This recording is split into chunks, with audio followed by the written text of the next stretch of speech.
Henry, James, and Gordon were miserable. They had been shut up for several days for being naughty and longed to be let out again. At last, Sir Topham had arrived. "I hope you are sorry," he said, "and that you understand that every job on the railway is important. We have a new tank engine called Percy, who helps pull coaches, and Thomas and Edward have worked the main line nicely. But I will let you out now if you promise to work hard." "Yes, sir," said the three engines, "we will." "That's good, but please remember that this no shunting nonsense must stop." Sir Topham Hatt then told Percy, Edward, and Thomas that they could go and play on the branch line for a few days. And they ran off happily to find Annie and Clarabelle at the junction. The two coaches were very pleased to see Thomas again.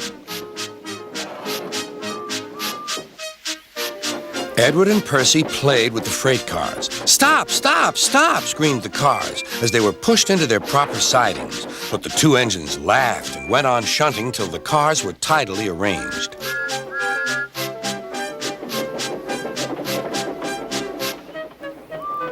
Next, Edward took some empty cars to the quarry. Percy was left alone.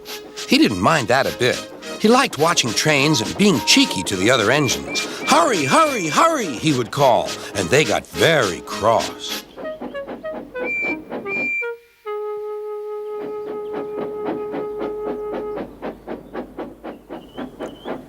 After a great deal of shunting, Percy was waiting for the signalman to set the switch so he could get back to the yard. Percy was being rather careless and not paying attention.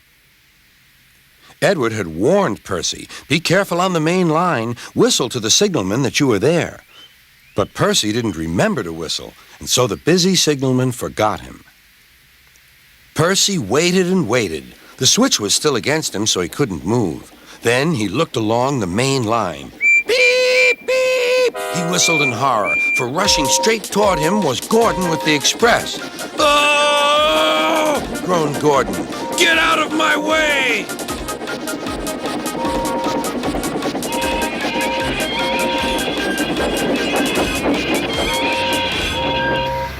Percy opened his eyes.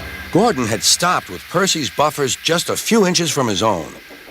But Percy had begun to move. "I won't stay here. I'll run away," he puffed.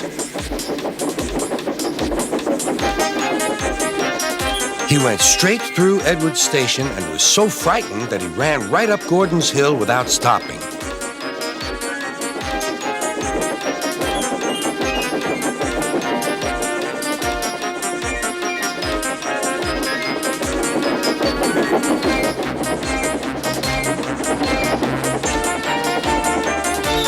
After that, he was tired, but he couldn't stop. He had no driver to shut off steam and apply the brakes. "I want to stop! I want to stop!" he puffed. The man in the signal box saw Percy was in trouble, so he kindly set the switch. Percy puffed wearily onto a nice empty siding, ending in a big bank of earth. He was too tired now to care where he went. "I want to stop! I want to stop!" "I have stopped," he puffed thankfully. "Never mind, Percy," said the workmen as they dug him out. "You shall have a drink and some coal, and then you'll feel better." Presently, Gordon arrived. "Well done, Percy. You started so quickly that you stopped a nasty accident." "I'm sorry I was cheeky," said Percy. "You were clever to stop," replied Gordon. Then Gordon helped pull Percy out from the bank. The two engines are now good friends, but Percy is always most careful when he goes out on the main line.